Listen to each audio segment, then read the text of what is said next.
We got the thumbs up from Instagram. We got the thumbs up from Facebook. Hey, y'all. Frank Kern here. Hope everybody is well. Okay, so we're double streaming right now. That's Facebook. Your Instagram. I got my phone in my hand. Brad's over there on the computer setting up the post ID for some sort of technical fanciness. And before we officially get started, I will answer some questions that people had. So the purpose of this class really is exactly what this is. Our little workshop we're going to do today is I'm going to walk you through how intent-based branding works. I don't want to say we stumbled over this methodology. It's probably been working forever. We've just applied it to strategic traffic methodology. So this is really, really cool. This is working really, really well. Before I show you that though, while we're doing the tech stuff in the background, I'll answer a couple of questions. Okay, so my man John Cho wrote in earlier, said there's always a number at everything. What is the number on average of content going viral? If we keep producing good content, what's the average number of content going viral? Dude, I have no idea, and I don't care. Free is delightful. It's wonderful, because viral traffic is free traffic or whatever. That's great. The challenge is we can't control it, and we don't really know who the target is and the source of the traffic. So in many cases, it's worthless. There's a term called earned media that advertising agencies use. So if they make a viral thing, they'll be like, this post got $53 million in earned media. That means it was shared, and then they see how many impressions it got, and they kind of back end the value of that traffic. It's all bullshit. Yes, it is all complete bullshit. It is a vanity metric that is often used to justify an agency's fee. So I have no idea of how many good posts you make, how many of them will go viral, because we buy our traffic. I'm going to share our strategy with you on how we do that today. One fellow says, how would I apply intent-based branding strategy to luxury real estate? I'll show you how on this video. That's pretty cool. All right, and I think that's everything that's really in here I'm going to be addressing in our training. So I'll go ahead and get started. It is 4:56 p.m. Pacific time on whatever today is, the 18th. And so we are, in fact, legitimately live, no shenanigans going on. If you're watching this after 4:59, then it's recorded and it'll say, or it won't say live on the thing there. So on you Instagram people, I think it all goes away anyway. So here's the deal. We found something very, very exciting, and this is cool. And the name I've given it is intent-based branding. I don't know if I created that name or not. I haven't looked. For all I know, it can have a very different definition. But what that really means is a fancy way of saying you're building your brand while simultaneously selling stuff. So it's not brand building for the sake of brand building, like traditional ads and all of that kind of business. This is brand building for the sake of selling, and we can really use what I'm going to share with you to accelerate the sales process, to really accelerate that building of a bond and a relationship between you and your prospects and your market, and not only get sales, but really build that bond across like a really, really huge group of people. Now, before I show you all this stuff and explain everything here, I want you guys to kind of show them what we're doing right now, because the irony of this is not lost on me. All right, so we're in the studio right now. This is my office studio. And we've got probably, this stuff is so freaking expensive. It's probably like $100-something grand worth of video equipment in here, and we're filming all of this on the iPhone right now, which is great. We don't even need any of this stuff for what we're doing, which is really, really helpful, actually, because it levels the playing field a lot. But that just dawned on me. I'm like, we're just three dudes in here surrounded by all this stuff that is completely unnecessary. So here's the deal. About 4 or 5 weeks ago, Facebook did this thing where they put a little something on everyone's business page, kind of on the left of the page, kind of towards the bottom of the page, and it said info and ads. And maybe some of you funnel hacker guys are probably really excited about that, because if you click on that on someone's business page, you can see every ad they're running, kind of. Most of the ads they're running on Facebook. Well, you're never going to believe what happened. We got copied. We got copied like a mofo, like that. So we're running our book funnel ad. Everything's working. We've been running the same funnel for 2 years. It's been fantastic. And all of a sudden, things just went totally bonkers. And I'm like, what in the world is going on? So Brad, who's behind that camera, y'all can see him on Instagram, though. You can see the lovely and talented Brad Bearden. He buys all of our media internally for our company. He's our CMO. He was like, dude, I just went and looked, and there were like hundreds of people within like funnel hacking Facebook groups blatantly copying your stuff. And I was like, well, okay, I hope it works for them, you know, but it didn't do me any favors because now everybody's out there running the same ad that I was. So I'm like, fine, I know what I'll do. Plenty of people can copy the actual words in an ad. Plenty of people can actually copy the pictures in your ad and the strategy behind it.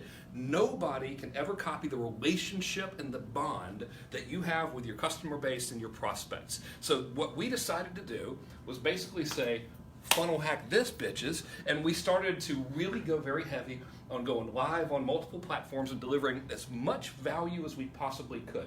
And our scheme here was a little bit self-serving, okay? So at the time, I remember this is a couple weeks ago, at the time I thought to myself, well, I think I'm going to teach a class about this model of consulting that's called Rainmaker Consulting. So I started giving away a lot of good value about that concept. And in those videos, I started talking about, here's how I help private clients, and I was talking about my most profitable work being done in the capacity of a rainmaker. And the purpose of that was like phase one of intent-based branding, which is really called seeding or priming. So I wasn't trying to sell anything. I didn't say, hey, go buy a course. I didn't even say there was a course that existed. Instead, I was always saying, all right, when I'm working with clients in my capacity as rainmaker, I'm trying to prime that, trying to seed that concept so when I release it later, it'll be really ready to go. And here's what happens, right? So releasing all these videos, and then I get a call. And it's my friend that says, hey, I know this person, they want to become a client of yours. They saw your video on Facebook, and they want to be one of your private clients. I'm like, oh, okay. That's weird. I wasn't really talking about that. I didn't try to sell it at all. And then literally 24 hours, so I sold that person. 24 hours, another dude messages our page and is like, hey, I saw your videos. I'm interested in becoming one of your private clients. Now, I never said become a private client. I simply said that I do that kind of work. It's pretty cool. And then here's rainmakery stuff. And then content. No, had no intention whatsoever of trying to get more private clients. Long story short, those two people became clients. This was last week. All right, so last week, those two people become clients. $76,000 in combined revenue from those folks, which is unbelievable. Then, last Thursday, I started making a test offer, and the test offer was, hey, this intent-based branding is pretty cool. I'm looking for a couple guinea pigs to let us actually do these commercials for you. Because really what a good content piece is. Essentially, I want you to think of it as a long-form commercial. All right, now since then, we've now had 4 people, 2 at the guinea pig level, 1 at the all-time super pro level. 4 people, or 3 at the guinea pig level, 1 at the all-time super pro level. 3 people have now signed up for that service. So now our total revenue, if you extrapolate it out, because this is a longer term play, that professional services thing, is $166,000 plus another 60. It is whatever that is, 212, something, whatever 166 plus 60 is. Never try to do math when you're live on camera. It's a freaking lot, right? And we never tried to really pitch anything except the end. So that's the experiment, right? Now here's what's really interesting, okay? So during this experiment phase, that started about 14 days ago, 15 days ago exactly, by the way. So during the experiment phase, what I would do is I would do a lot of lives like I'm doing now, and then we would boost them and we would run paid traffic to them. So we built this big audience of people, a lot of them strangers, who would watch a lot of my video content, and they were, apparently one would think that they liked my stuff. Otherwise, why would they watch it? Maybe they were had insomnia. Maybe that was it. But the ones who weren't insomniacs or just masochistic or whatever, they liked it. Okay, so I was like, I'm going to offer this professional services thing that we do, because we now have an entire project within my company where we make these long-form commercials for you. I'll tell you about it later when we're done. I'm going to make a 60-second video, 60-second video. And I'm going to show it to the people that watch the videos in this experiment. And I'm going to see what happens. And that video is going to say, hey, we're doing this thing. If you want to become a client, go to this webpage, right? So it was 60 seconds, like a regular TV commercial spot. Well, a longer one, but still, you get the idea. So we did that yesterday. We have spent $342. Well, shoot, I did the math a minute ago. I think it's $342.53. We'll just round it up to $350 total on that one little 60-second ad. We got 5 people. Go to the website. You can see it's Kern Branding, not Frank Kern Branding, just kernbranding.com. They went to the website. They saw the offer. They were hot damn, I want this. And they signed in the little thing to talk to me. I've spoken to 2 of them. 1 of them has already signed on to become a client. That is potentially $120,000 worth of revenue over the next 12 months or so. You never know how long they'll stay, but we plan on doing an exceptionally good job for our clients, so they'll stay forever. There's no reason why they wouldn't. So I'll take those numbers all day long. So like I've had this idea that, wait a minute, once we started running this experiment, and now especially since you've seen yesterday's crazy numbers, like, man, I gotta break this down exactly how to do it for everybody so you can try it. Because think about this, like if you're trying to sell stuff directly on Facebook all the time, it's super frustrating. I know, because we have like 970 something people that we coach every Friday on buying media and running ads, and that's their biggest challenge. So here's the deal.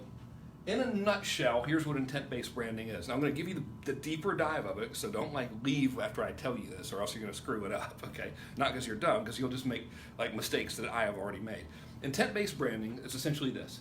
You find out the exact type of content that's going to provide the most value to your ideal prospect, and you present it to them in a way that is going to cause them to bond with you on an emotional and psychological level. So you're actually helping them, all right, and you're also creating a bond with them so they like you. Once you've done that, then you start showing them ads that pitch things but don't break that bond. That's the big picture strategy. Here's why I never did it.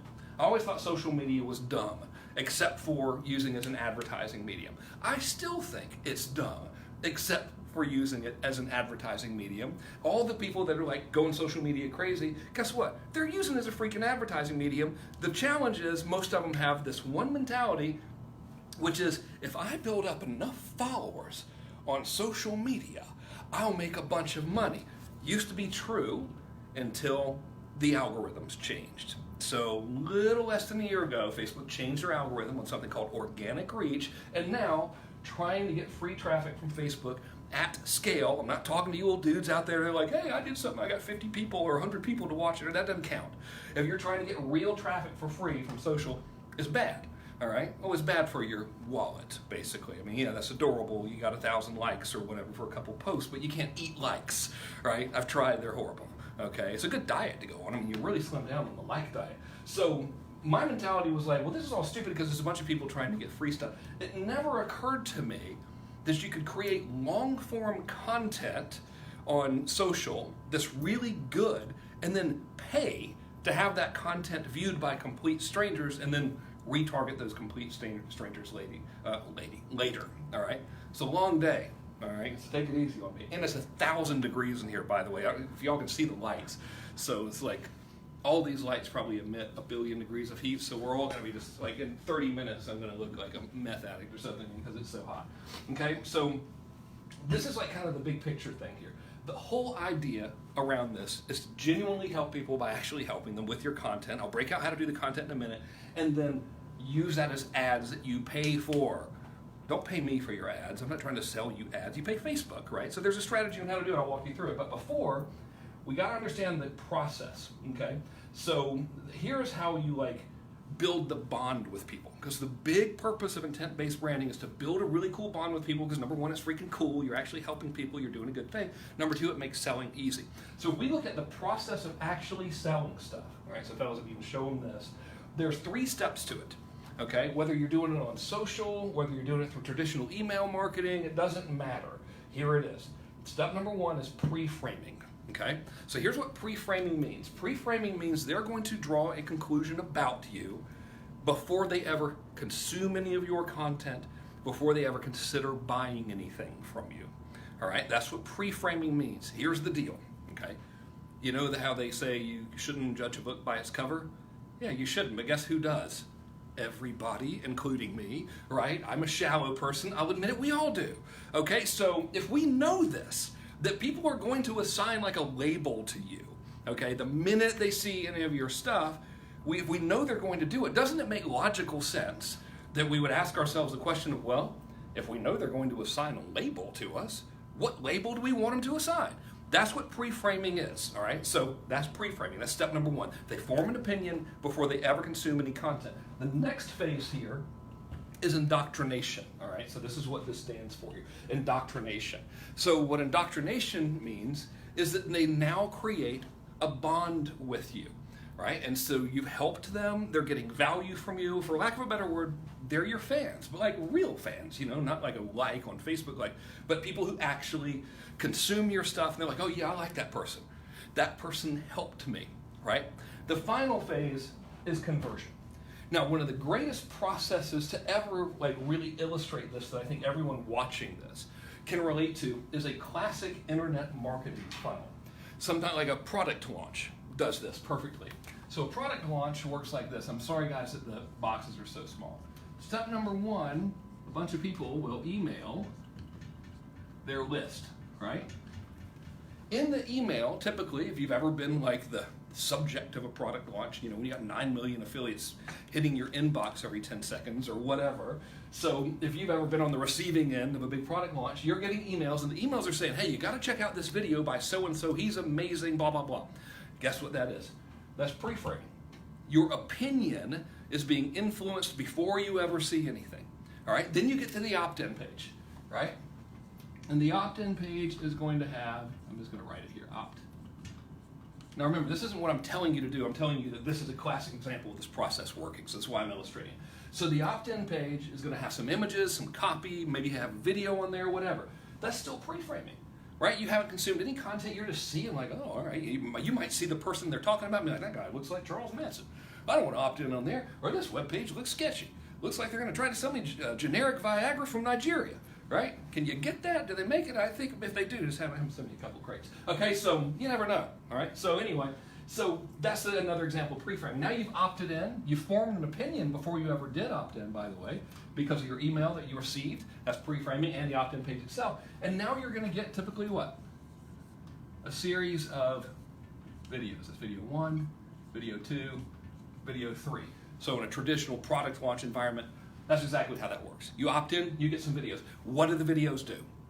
The videos are providing you value in advance. They're telling you stories. If they're doing a good job, they're building that bond with you, right? They're building that bond. They're making you like them. And hopefully, if they're doing it right, they're genuinely helping you get to where you want to go. And only then, at the end of the launch, does the sales letter come into play, right? So this is a classic example of this process at work. What I'm telling you right now, this process is great. Email, dying, okay? It's dying. Anyone that has a big list out there that does a lot of email marketing, I'm not talking about you guys with like 10 people on your list, like, I emailed 10 people and one of them wrote me back, I'm crushing it. No, I mean, if you have like 100,000, 200,000 people on a list or whatever, think about your open rates and your response from your email this year versus last year versus the year before. It's going away, right? We now use this framework on social through intent-based branding, and it happens way faster. So we can indoctrinate and we can pre-frame right now, today, and you can start making offers to those very same people like tomorrow. So it's really, really cool. So here's how we do it. All right, I'm going to get rid of this because it's going to mess me up. Okay. This has to be perfectly neat. I mean, we don't want to mess up this, right? We don't want to mess up this level of professionalism here. Okay, so here's the deal. You got you and you got them. Where the overlaps here, you've got the bond, all right? Intent-based branding is all about building, creating, building, maintaining, nurturing, and strengthening that bond, all right? And you can't fake this, by the way. You have to actually give a damn about the people that you're trying to sell stuff to, or else they're going to see right through you. I mean, you know, you can't get away with anything in the world of social, right? It ain't going to happen. So you can't, like, fake it. You have to genuinely care. But your mission, the very first mission, is to really build this bond, okay? So what we want to figure out now here is how do we create the bond? How do we do it, okay? Well, in a nutshell, the very first thing we want to do in the bonding is to create what's called affinity with the marketplace that you're trying to influence, right? And we have two levels of affinity. The first level is going to be surface. And this is often going to be based on your appearance, right? It's going to be based on the graphics and the images. If you're shooting video, I do a lot of video, it's going to be based on the set and setting of your video. What do they see in the video? Is it well lit? Does it look slick, professional, Hollywood, gritty, homemade? All of that stuff matters, okay? That is surface level affinity. By the way, if you've been watching any of my content, I've been publishing, I've been spending a lot of money on ads, like sending traffic to these videos. You'll notice they're all shot on an iPhone. Some of them have some graphics, some of them have some music, but none of them have the Hollywood quality. Even though I've got, you know, the big fancy house and I got the big fancy cars and everything, I don't really make it a point of showing them in the videos. That's by design. I'm not saying you should copy my style. I'm just telling you it's by design to appeal on the surface level. Why do you think that might be? by the way. If I got all the crap, the big fancy house and the fancy cars and all that crap, how come I'm not showing it? How come in my videos I'm dressed like this and I'm not trying to look all uppity and fancy? I'll tell you why. Because you guys have had damn near enough of internet dudes standing in front of their fleet of exotic cars going, you could be rich too, and I'm going to show you how, right? Doesn't work anymore. Well, it might work for those dudes, but you've had enough. I'm trying to appeal to the surface level affinity here. My goal was to have my viewer go, I can relate to this guy. He's just like me. I get it. He's not trying to come off as showy. He really cares about me. So that's your surface level affinity, you see? So all of this stuff is very carefully done. It just so happens I am a pretty normal guy. I do have fancy cars and stuff because I think they're cool, but really my clients, they're to pick up my clients, and I drive one of those boxy, very uncomfortable Mercedes G-Wagons all day. So your second level of affinity is now your deep level of affinity, and this is where the magic is. You could look like a weirdo, you could talk funny, you could be little, well, it doesn't matter. Just come up with any freaking reason why someone wouldn't like you. And if you can have affinity and a bond at the deep level, then you've got it made. I'll prove it to you. Years ago, there was a man named Glenn W. Turner. Glenn Turner was a smaller dude. Of course, to me, a lot of people are smaller dudes, but whatever. He was probably about that tall or something. And he was born with a hair lip and had a very noticeable, this is before you could really fix it. This was out in the late 70s and early 80s and stuff. So he was really, really noticeable speech impediment. All right, so he's this little dude, talked super funny, had a record, okay? Crushed it. He would mesmerize stadiums. They loved him. His fans thought he was the greatest person ever. He had this entire series. It was called Challenge to America, and it was phenomenal, right? And of course, again, and then he's got involved in multi-level marketing, and things didn't work out. But we don't care about that part. We don't want to emulate that part. The point I'm trying to get across to you is don't get caught up on getting the surface level right. Don't try to make yourself all fancy. Just be who you are. And really, we want to focus on this. So what really drives the deep bond with somebody? Well, I'll show you. I'm going to give you the formula for it right now. Okay? Are y'all into it? They liking it over there, camera folks? Oh yeah. All right. We got 7 or 8 people watching already. Something like that. All right, that's good. It is it's late now, and the rest of the world is even late here. Okay. So here's the deal. Okay. The first thing we have to understand. Thank God this is true. I mean, you don't have any idea how lucky we are. At least me. Nobody cares about us, right? Which is it sounds almost, what's the word, nihilistic or something, if that's even the right context of that word. It sounds cool. They say it in Big Lebowski, right? Don't worry, Walter. These men are nihilists. Okay, it sounds kind of fatalistic that nobody cares about us, but think about how lucky we are. Everybody just cares about themselves, and that's good, because we need to make it our sole freaking focus to show those people that we can help them and that everything we do is about them, okay? And so here's phase 1 of how we do it.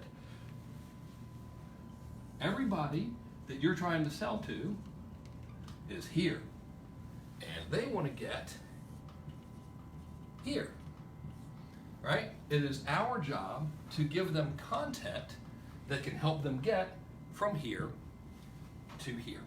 If you look at Tony Robbins, Big Buddy, I always like to tease him and call him Big Buddy because he is really freaking huge. I'm 6'2" and 240, and I feel like a dwarf standing next to Tony Robbins. It's unbelievable. So someone's here, they're unmotivated, they're unhappy, they feel out of control, they feel like they don't have any certainty, they feel like their relationships in their lives are bad. He gives them content, they consume the content, they feel better, right?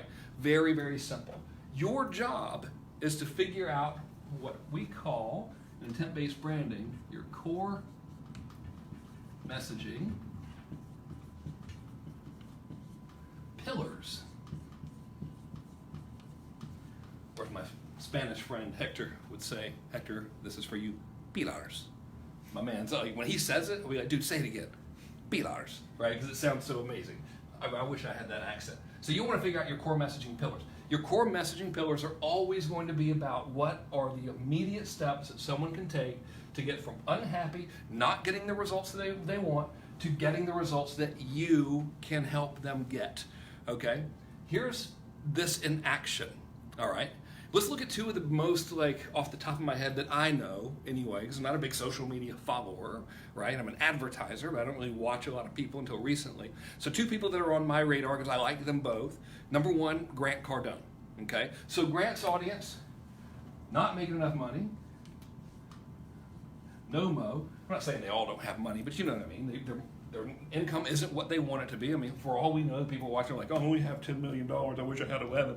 Who knows, right? But they're like wanting more financial certainty, and they want to get to a bunch of mo. Okay? I don't feel like writing money. I guess I could have just drawn the dollar sign, whatever. So, all y'all probably know Grant. He's awesome. I know him personally. He's a good dude, funny guy, a little bit crazy, but in the good way. All right? If you watch my man Grant, he's got 3 core messages that he puts out there. 3. Numero uno is, I almost misspelled school. You didn't learn to spell in school. You didn't learn about money right in school. If you watch Grant, he's like, look, man, school ain't going to teach it to you. The traditional Wall Street guys are trying to rip you off. Your parents' model of building wealth, it didn't work. You got to get your money right. That's message number 1. Message number 2 is real estate. He's always educating his market on the value and the importance of buying multifamily real estate. I think he's onto something with that, by the way. I think, but I'm not an investment guy, so don't listen to anything I say about anything other than advertising ever, okay? But anyway, that's his other core message, right? His third one is sales, okay?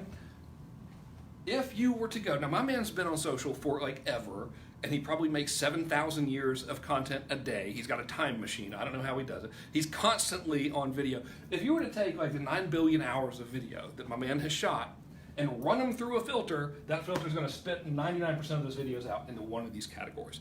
These are the core messages, right? These are the ones. If you look at another dude, Gary Vaynerchuk, who I don't know personally, but I like to because he seems like he's pretty cool. I might be able to out-curse him, by the way. I wonder if I could. I don't know. It's impressive, his use of profanity. I think I wouldn't use as much profanity, but I would be a little more creative with it, I think. You know, like just disturbingly creative. I would combine profanities that really shouldn't be combined. That's how I would try to win that right there. I won't say them now, but I'll just let you use your imagination. That's almost worse, isn't it? To like imagine now what the most disgusting combination of profane words are. Put them in the comments here if you want to. Actually, don't. I think Facebook might hurt us if we do that. Okay, so if we look at Gary's, right now, I haven't listened to enough of his stuff to really get this down. This is just from my observation, right? So again, I don't know him personally, but I do like his work, and I agree with him on a lot of points. Number 1, he talks about the opportunity. Okay? One of the messages that he puts out there, which is 100% spot on, by the way, is we have never seen an advertising opportunity like this ever, period. And we might not again, and he's right. Like social, I'll tell you how to think about social media in a minute, but he's basically, social media is a big deal. It's a big opportunity for us if we do it right. So that's message number 1. Okay? Message number 2, it's going to be hustle.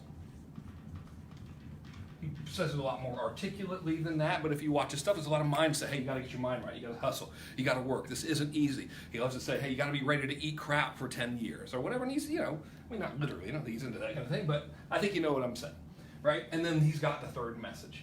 The message itself, super important, okay?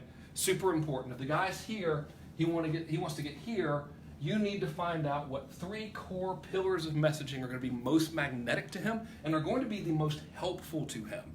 That's the most helpful. But there's another layer to this. Okay, so I will erase this. All right. I'll get rid of this. So now we've got these core messages. We're giving good content, but man cannot live off of good content alone, all right? You can be giving the greatest content in the world, but you might not establish that bond because you're missing something. And what you're going to be missing is going to be emotion. Okay? Every piece of content that you have, to the best of your ability, this is easier said than done, all right? This is where we come in, actually, if you work with us. Every piece of content that you've got has to be able to convey some type of emotion. You want to instill a type of emotion into the minds of your prospect. Because if they keep feeling that emotion, while they're consuming your content over and over again, an anchor is going to be created. So I know you guys are all deep students of psychology, at least when it comes down to the marketing and advertising standpoint. If we can anchor a certain feeling to you in your prospect's mind, not based on like BS manipulation, but based on genuine goodwill, not only are you going to be helping them, which is huge, like welcome to the club of one person, everyone else is just yelling at them, you're the only person helping them. It's pretty easy fight to win right now, but you're also going to be anchoring this emotion to them. Think about Big Buddy, Tony Robbins, right? People just hear the name Tony Robbins, they feel pumped up, right? I mean, like, he's become a verb. People are so anchored to this emotion of like being when they hear Tony, right? Like, man, I'm going to get all Tony Robbins up today. Like, that's when you know you've done it right. You know you've anchored people that strongly to an emotion is when they use your name as a verb, right? So how do we do it, right? And how can we do it quickly? So the way to do it is through story, all right? And we have a couple types. Aspirational.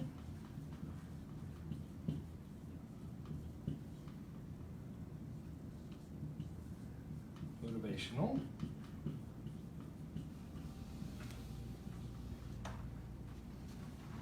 And inspiration.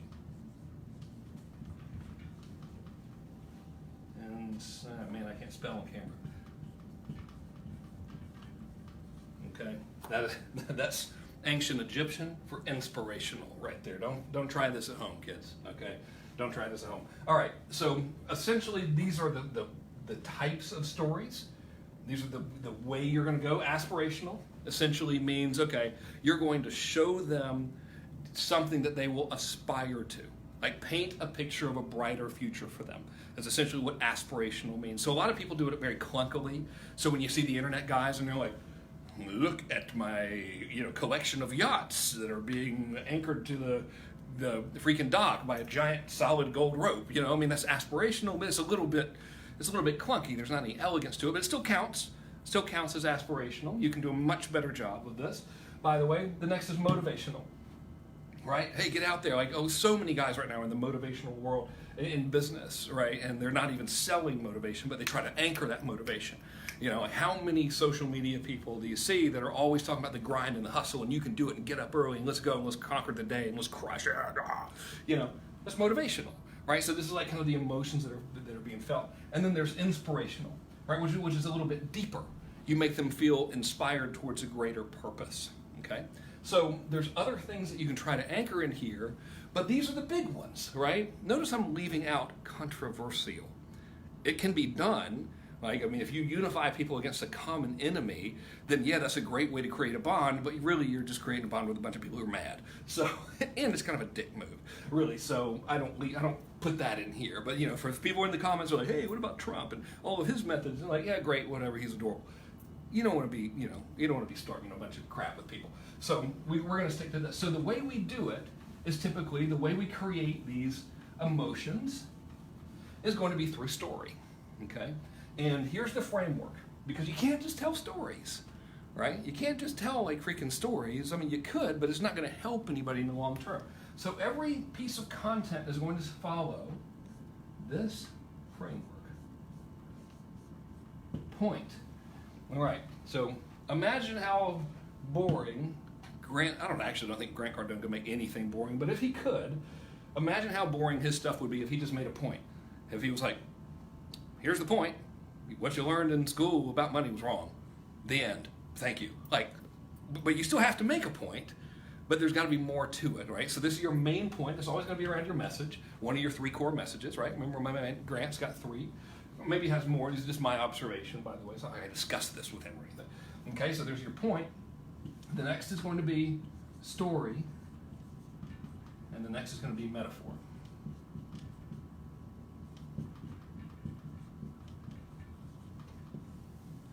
This framework makes up the way that you deliver all of these.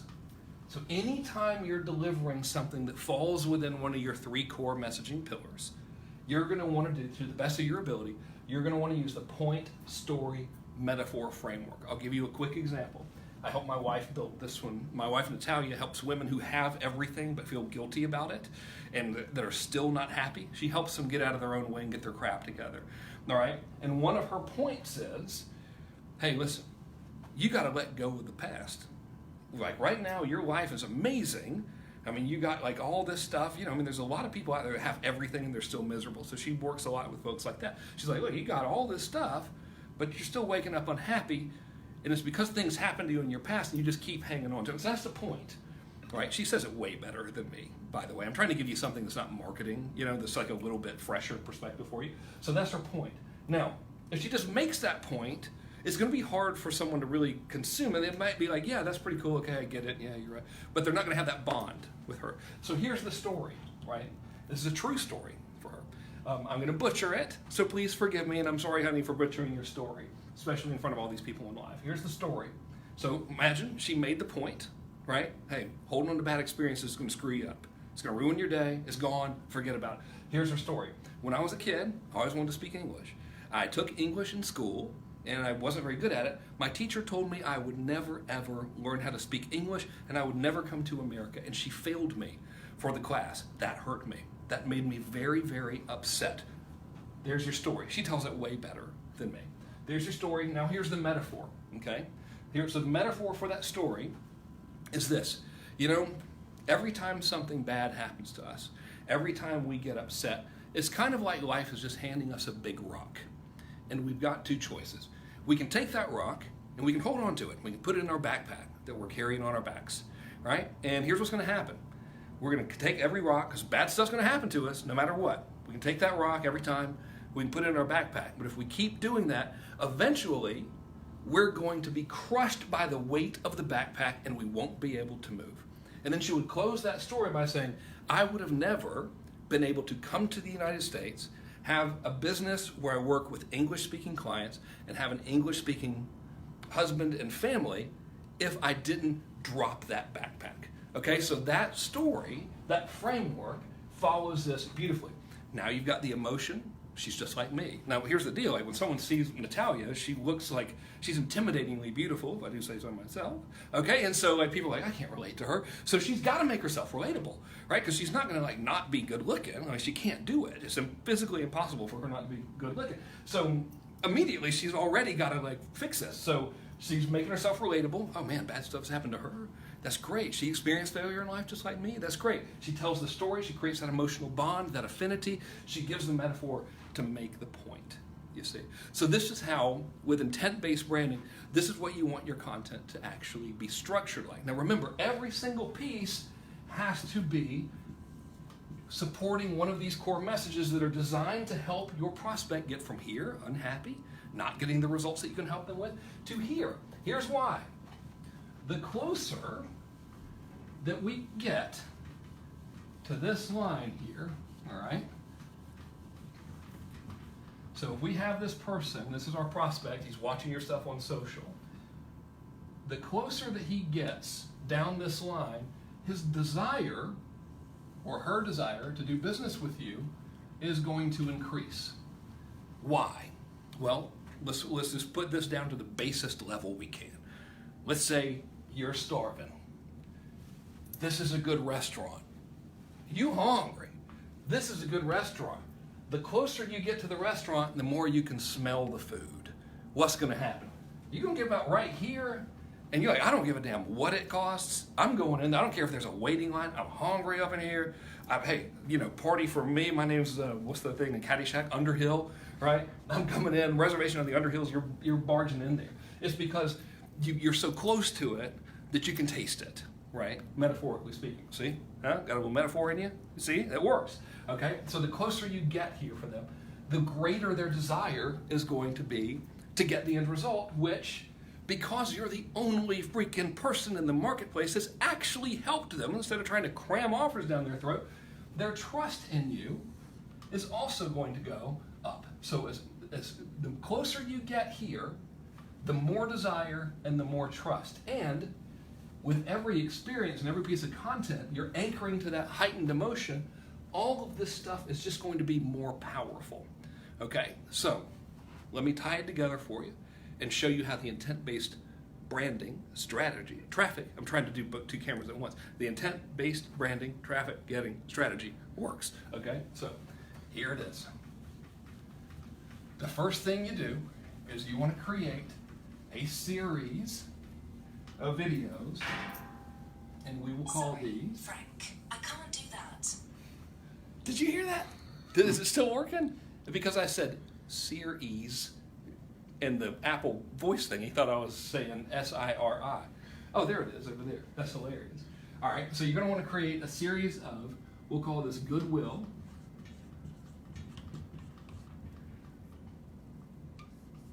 I'll say content. I like video best.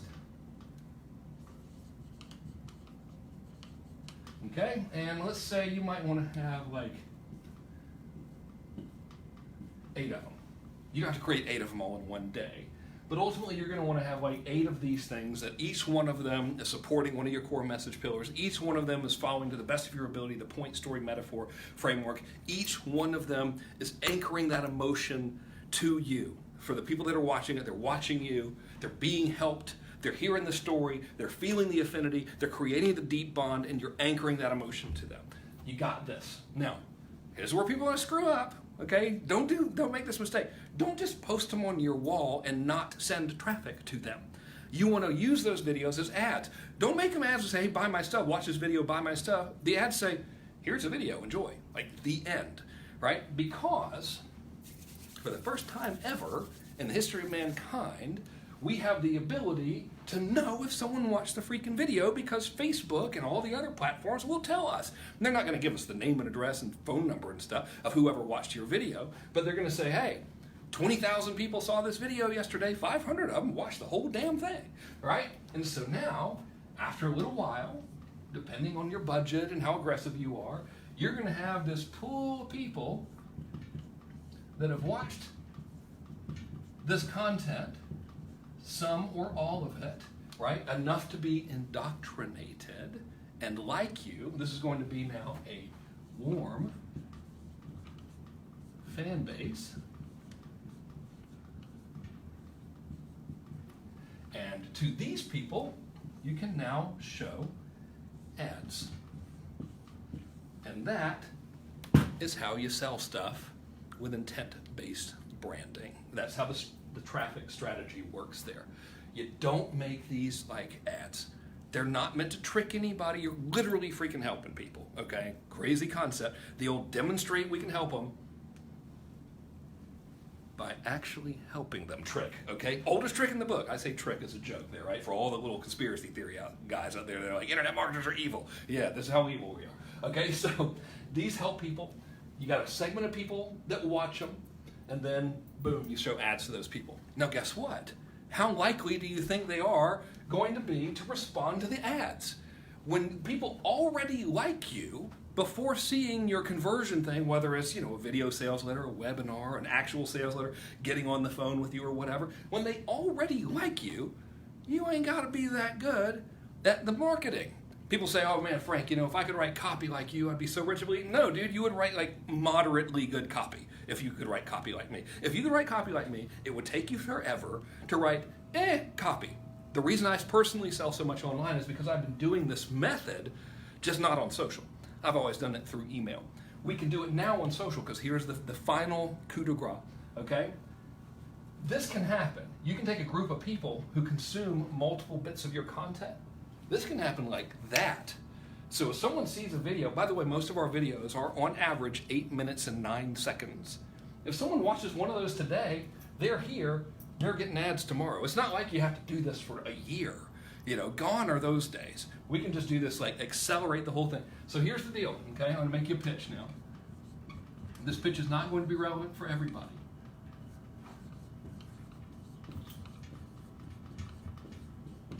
Here's the website to take advantage of this if you want to. If you are running ads now, okay, you've got to be running ads now. You have to be a business. You need to be in the 7-figure plus range for this to make sense to you, okay? But if you are running ads now, and you want to scale and really build a brand and use this methodology to really dominate your marketplace and not only sell a lot of stuff, clearly, like I know we're not that altruistic, right? But in the same process of doing it, genuinely help people, and as a byproduct of that, be perceived as like the person in the marketplace, not through some kind of crafty positioning move, but by actually freaking helping them. We will do this for you. Kernbranding.com. The way it works is this. I am your creative director personally. I work with you one-on-one, usually not in person. We do it by Skype or by Zoom. We talk every single week, and I help you do two things. Number one, the very first thing is we come up with your three, I did that backwards. We come up with your three core messaging pillars, right? So I help you come up with those. Then every single week, I walk you through the process of, okay, here's the content pieces we need. Here's the type of story we need. Now, your job is to simply talk, okay? You don't have to do anything. You don't have to do any real work. You can stand there and make like selfie videos or whatever. You can talk into the voice memo app on your phone. Whatever it takes, get me that content that's going to be natural to you anyway, because it's the stuff you naturally talk to your customers and clients about anyway. Our job in-house, like here, show them all the stuff here. So this is just like one room, if you can like kind of show how big the space is here. So we kind of have a lot going on over here. We don't need to really go too crazy with it. But anyway, our job now is to take our in-house production team. I've had the same production team since 2007, so it's a long time. We take our in-house production team and we turn that content into long-form commercials for you. We do it twice a week. So twice a week we make you these long-form commercials. And the output is this. You give us content. I mean, it could be horrible. You don't need to give me, like, the message needs to be good, but it doesn't have to look good. You can make mistakes. Our job is to take what you've given, edit it down, add the music, add the emotion, add the visuals, add the editing style, whether it's Hollywood, gritty, homemade, it doesn't matter. It's up to you and it's up to your market, most importantly. We do that. You are handed on a silver platter the finished product, 2 videos a week. Here's how they're edited. One is long vertical form for IGTV. Another one is whatever you call it there, horizontal form for Facebook ads. Another one, we will extract a 60-second IG post out of it. So your videos, by the way, will end up being about 3 to 8 minutes long every one. We'll extract 60 seconds of them as well for use in Instagram posts. We will add your captions. We'll add the graphics. We'll make them look cool. We'll also edit it for YouTube and provide you with the graphic overlays. You know how every YouTube video has like the cool title thing? And we'll do that based on what the branding needs to support, based on your target demographic and what they need. So we'll do that for you. We will also provide the traffic strategy and manage your traffic and your media for you. So it is really a full, complete, full-service agency in the sense that we do this thing and this thing only, which is intent-based branding. So your job is just to talk, all right? I tell you what to say, give you the frameworks, give you the messaging, talk to you every single week, help you get it done. You just talk. We can record a conversation if you want to. It doesn't matter. Then we take it, turn it into these videos, give you the videos, and then manage the traffic to the videos. So we do all of that. If you want to know how it works, go to kernbranding.com. That's K-E-R-N. My name is Kern. Branding.com. And if you're into it, go ahead, fill out the little form. Don't buy anything. You can't buy anything on that page. I want to talk to you first to make sure with 100% certainty that I know we can help you, because it's not cheap. And I don't want to ruin my good record of actually being very good at helping people. So I'm only going to take you if I know we can help you. But if you want to talk to me personally, find out how this works, kernbranding.com, fill out the little form. We'll set up a time to talk, and we'll take it from there. Regardless of what you do, I'm glad that you've been enjoying the content that I've been giving you. I ain't stopping, because this is really, really working. And use the stuff I showed you. Get on it. And have a good night. I think that's it. We can sign off.